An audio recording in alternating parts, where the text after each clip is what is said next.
June 10. యెహోవానైన నేను మార్పులేని వాడను.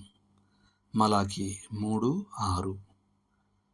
దేవుడు మార్పులేని వాడని వర్ణించే ఆయన గుణ లక్షణాన్ని ఆయన మార్పులేని స్వభావం అంటారు. ఆయన తన ప్రాథమిక ఉనికిలో మారడు.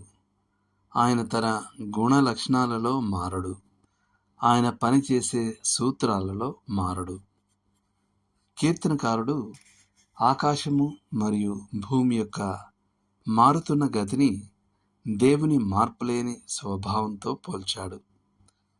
అవి మార్చబడును గాని నీవు ఏకరీతిగా ఉండువాడవు. కీర్తనలు 102, 26, 27 వచనాలు. యాకోబు ప్రభువును జ్యోతిర్మయుడగు తండ్రి, ఆయన యందు ఏ చంచలత్వమైనను గమనాగమనం వలన కలుగు ఏ ఛాయ అయినను లేదు అని వర్ణించాడు. యాకోబు పత్రిక 1వ అధ్యాయం 17వ వచనం.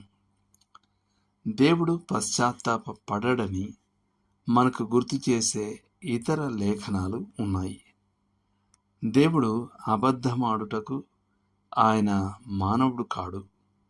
పశ్చాత్తాప పడుటకు ఆయన నరపుత్రుడు కాడు. సంఖ్యాకాండం 23:19. ఇశ్రాయేలుకు ఆధారమైనవాడు నరుడు కాడు. ఆయన అబద్ధమాడడు, పశ్చాత్తాపపడడు. సమూయేలు మొదటి గ్రంథం 15వ అధ్యాయం 29వ వచనం. కానీ అలాంటప్పుడు దేవుడు పశ్చాత్తాప పడ్డాడని చెప్పే వచనాలతో మనం ఏం చేయాలి? యెహోవా తాను భూమి మీద నరులను చేసినందుకు సంతాపపడెను. ఆదికాండం 6:6. యెహోవా సౌలును ఇశ్రాయేలు మీద రాజుగా నియమించినందుకు పశ్చాత్తాపపడెను. సమూయేలు మొదటి గ్రంథం 15వ అధ్యాయం 35వ వచనం. ఆదికాండం 32:14 మరియు యోనా 3:10 కూడా చూడండి. ఇందులో వైరుధ్యం లేదు. దేవుడు ఎల్లప్పుడూ ఈ రెండు సూత్రాలపై పనిచేస్తాడు. ఆయన ఎల్లప్పుడూ విధేయతకు బహుమానం ఇస్తాడు, ఎల్లప్పుడూ అవిధేయతను శిక్షిస్తాడు. మనిషి విధేయత నుండి అవిధేయతకు మారినప్పుడు దేవుడు మొదటి సూత్రం నుండి రెండవ దానికి మారడం ద్వారా తన స్వంత స్వభావానికి నమ్మకంగా ఉండాలి. ఇది మనకు పశ్చాత్తాపంలా అనిపిస్తుంది మరియు మానవ దృక్కోణపు భాషలో ఇది అలా వర్ణించబడింది. కానీ ఇది విచారం లేదా మార్పును సూచించదు. దేవుడు ఎల్లప్పుడూ ఒకే విధంగా ఉంటాడు. వాస్తవానికి అది ఆయన నామాలలో ఒకటి.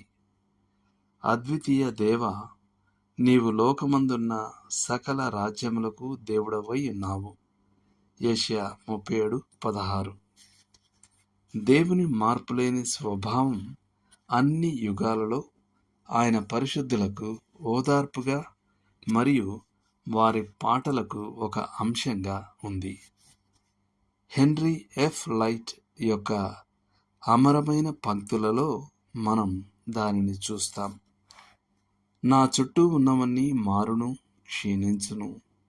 ఓ మార్పులేని వాడా, నాతో నిలువుము. ఇది మనం అనుకరించవలసిన ఒక గుణం కూడా.